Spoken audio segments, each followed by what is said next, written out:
Now let's touch on soda and diet soda real quick. When taken at face value, diet soda seems like it's a health conscious choice. There's no sugar, they're relatively filling, the bubbly carbonation makes you feel like you're drinking something sweet, and most people don't really like water. Um, but the artificial sweeteners actually trigger your insulin levels to where it launches your body into a fat storage mode and leads to weight gain. So if your insulin's being triggered, your body is just simply shutting off the fat burn, and your fat stores are just getting piled onto. Um, this can lead to type 2 diabetes and tooth decay. There was a study done by the American Journal of Clinical Nutrition, which followed 66,000 women for 14 years, all of which showed signs of type 2 diabetes, and there could be a risk of tooth decay. Of course, with the caveat, brush your teeth, you'll be fine.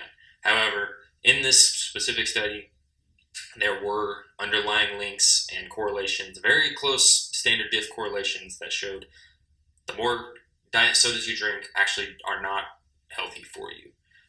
One of the bigger factors that I've seen in my personal life is artificial sweeteners are linked to migraines. There are various neurological triggers that happens whenever you drink like aspartame or other sweeteners, artificial sweeteners, that actually trigger things in your brain to flag migraines. Similar to wine, the tannins and those other factors. I can't tell you how often my mom drank a Diet Coke and triggered a migraine, and she was down for the count for hours. So, when taken at face value, diet soda is simply not a healthy option.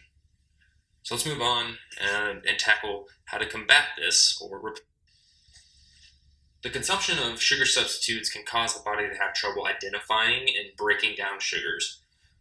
This can cause issues with insulin production and actually increase the risk of diabetes, as I alluded to on our last slide in informational.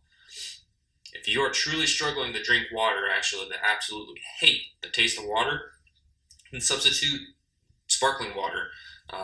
Most popular drink out right now is LaCroix, or you have Puree, or Topo Chico is a big thing in Texas here. Topo Chico with a little bit of whiskey or vodka and lime is fantastic, on a side note. Anyway, if you are truly craving that carbonation, or if you need a bubbly in your mouth or some kind of flavor, grab a zero Powerade or a zero Gatorade with no sugar, or go for a LaCroix, or go for a Topo Chico just to get the bubbly.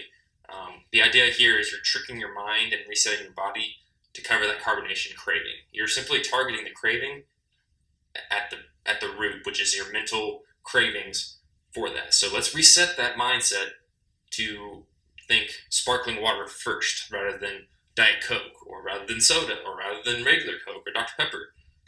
Grab a LaCroix.